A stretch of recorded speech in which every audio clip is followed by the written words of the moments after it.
Hello, my name is Shawn and I'm here today to talk about the future of high schools. Where are these high schools headed? Think about that for a second. The future of high schools. The high schools that our siblings and our children and our nieces and our nephews and even our grandchildren will attend. Today I'm here to discuss a few ideas about where these high schools are headed. You may have different ideas, but we all think differently, right? Think about the word I'm about to say. Excuse me. Virtual.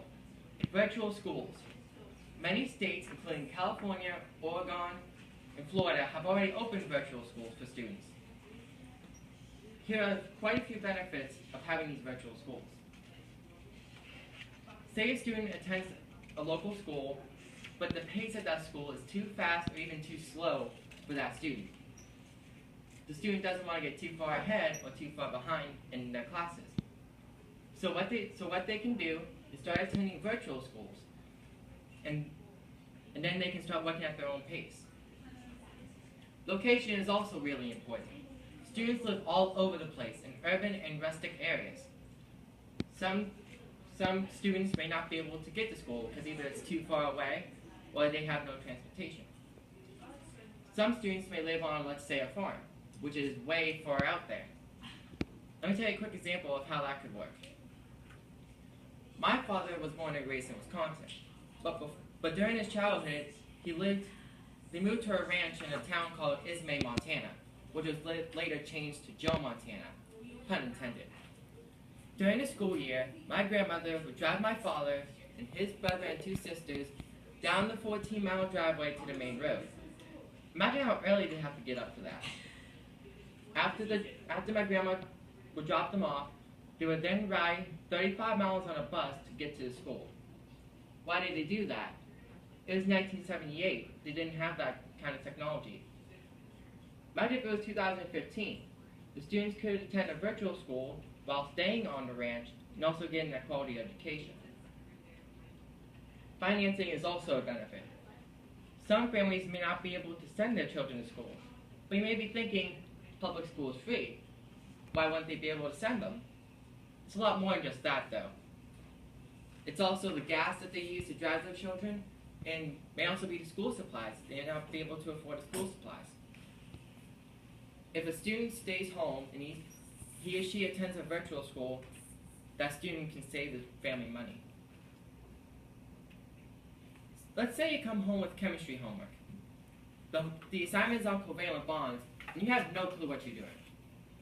You start working on it, but it's still not clicking like it should be. You ask a parent or guardian for help, and they're not understanding it either. So you're kind of stuck in a rut, but if you attend a virtual school, the teacher could be there almost instantly to help you with that assignment. Here's a little secondary subject to talk about just for a moment. There is such thing as school phobia, which is technically called the phobia. Everybody's afraid of something, but some people are afraid of schools. They don't like the idea of going to this big building, being shoved into a room with 30 other people, and all that peer pressure, and on the list could go. What if I can tell you that virtual schools can eliminate all their fears? They can stay in the comfort of their own home and still get their education. I would like to pose a question, and I would like you guys to think about the answer. What does prepare for a career in college actually mean? What does being prepared for college and a career actually mean? I'm sure if I asked for an answer, I'd probably get 50 different answers. Why? That's the unfortunate part. There's not much to think about because there's no exact answer. But we need an exact answer though. And you're probably wondering why. Schools will try and find the right answer. So this is why I think schools keep changing their standards. Each time they change their standards, they're trying to get closer to the right answer. But they wander off and do what I call chase a squirrel. Some schools that chase a squirrel don't succeed as a school, but they don't exactly fail as a school either. But they get a gold star that says you tried.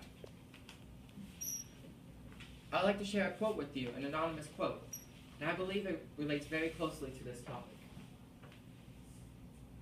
If you don't know where you're going, any road will take you there. If you don't know where you're going, any road will take you there. What was the point of this section? Preparation.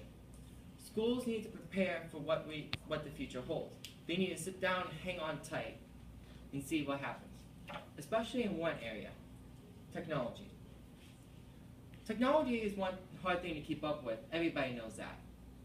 An example of that, say Apple comes out with a product such as an iPad. You save up your money for this iPad, and as soon as you get your hands on that model, there's already a new model out.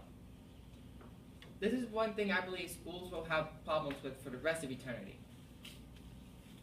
Schools will have a very hard time keeping up with technology.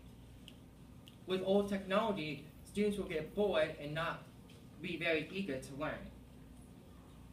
What schools need to do, as much as possible, is keep up with technology so the students are on the edge of their seats to help them learn. I have one more thing I would like to talk about with you guys. I'm sure everybody has asked this at some point in their school career. Ms. Doe, when will we use this in our future? Any student in any school needs to understand that anything they learn will be very beneficial in their future. They think that some things aren't important, but everything really is important. No matter what you do, even after high school and college, whether you're going to go into teaching, law enforcement, if you're going to be a mechanic, or even a Burger King cashier, you need the knowledge from school to know what you're doing. In conclusion, I would like you guys to visualize a future school with the facts I just shared. Virtual schools will be very beneficial for many, many reasons.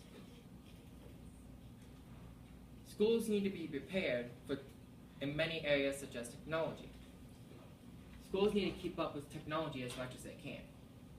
And finally, teachers and students need to understand why what they learn in school is so important for their future. Even with this quote that I'm going to close with, if you don't know where you're going, any road will take you there. Thank you.